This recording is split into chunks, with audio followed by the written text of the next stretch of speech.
keep up with the goings-on in Parliament, where members of Parliament allied with the Jubilee party have voted to reduce the publication period of Contentious Election Amendment Bill 2017 and Election Offence Amendment Bill 2017 from mandatory 14 days to 1 day. And our senior parliamentary reporter, Patrick Amimo, now joins us live from Parliament buildings with more on this story. Patrick, what other amendments really are we looking at after the passage of the reduction of the time?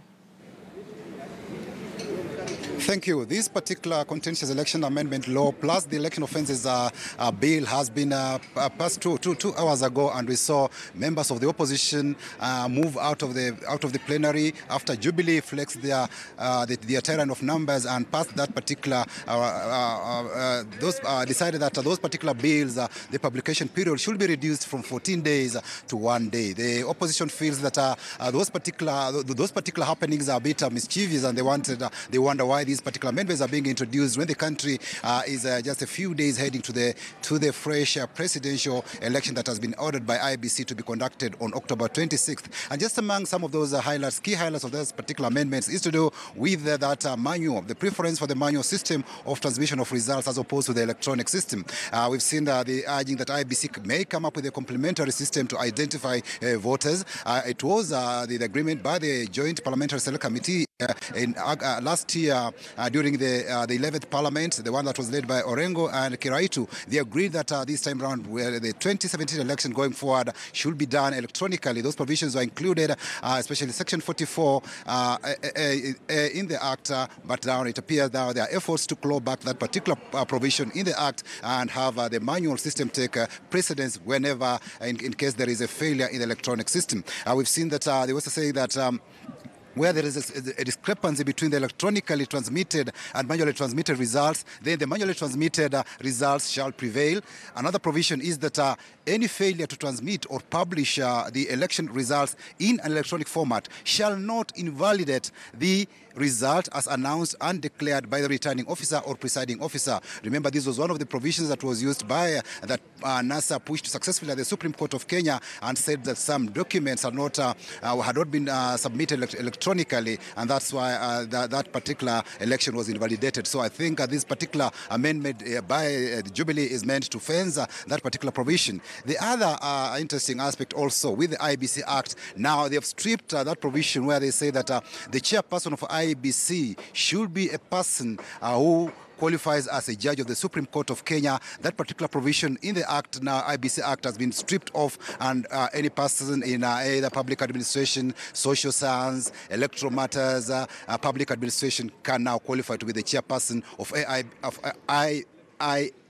IEBC should this particular amendment pass by in the House as currently constituted, as currently suggested, because initially, if you are not a judge of the Supreme Court, if you don't qualify to be a judge of the Supreme Court of Kenya, then you wouldn't qualify. And curiously, lastly, maybe another interesting amendment is to do with the use of government advertising its projects. We saw the NASA went to the Supreme Court and said accused Jubilee administration of having used the government portal to send to sell its promises to Kenyans, and they said this was against the law, the Election Act, and also the use of campaign state resources in the campaigns. But now in the Election Offences Act, that particular provision has been deleted, and now it's stated that that provision will not be an electoral offence. Joining me is Laikipia Women Member of Parliament, Waruguru. Just to tell me, looking at this amendment, it's caused some consternation among the opposition. What's your take on this?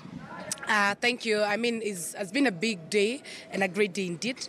And we've managed to safeguard what Kenyans have been calling close to something we can talk of anarchy, and the problems in a very simple language that Kenyans have been going through since we conducted the 8th of August general election.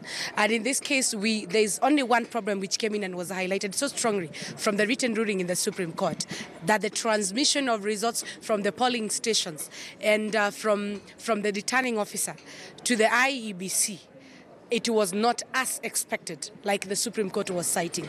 I'd love to connect those two conversations around the offences and also the Electoral Act, the amendments that you're going to move this afternoon, and clearly highlight that we must make sure that we do not allow this country to go back to where it is today, because certain provisions or clauses of the same acts are giving an entry or a backdoor entry of some officers to misuse the powers and the privileges that they have. And number two, also to nullify the goodwill of the people of the people of Kenya by denying them their right. And their right is they voted and their vote counts, and they expect results to be announced as per regards to what was announced in all polling station in the country. Some of these proposals were just agreed upon only one last year by the Joint Parliamentary Select Committee. Why the change of heart now after the Supreme Court tried to enforce the same law? You know, in this country there's something interesting. I mean, the former Prime Minister, he moved in to quickly say that Hassan and his led commission should go home, and cited certain weaknesses and challenges, and we abided to that. Today, as we talk, as much as you're coming to realize the truth of the Constitution and even the acts that you've passed in the Parliament, then you come to realize that there are certain shortcomings and certain areas that some of our officials can use to, in fact, to hoax the right of the Kenyans. And that's the reason we are saying we want to tighten those nuts that can be used against the will of the majority of Kenyans. Thank you so much. That is Laikipia County Women MP, Waruguru, just trying to share with us. And before maybe I wind up, let me just get a view from Wajir County Women MP. Welcome. Yes, about this publication, this particular contentious election law, your take. Okay, my take on this bill is this going to bring sanity in the country. It's going to bring peace. It's going to bring cohesion, because you remember the bill that we have now, IEBC. This one is going to help IEBC in actually bringing people together. Like, for example, in the event that the transmission or phone 34A delivery fails, then we'll refer back to the manual.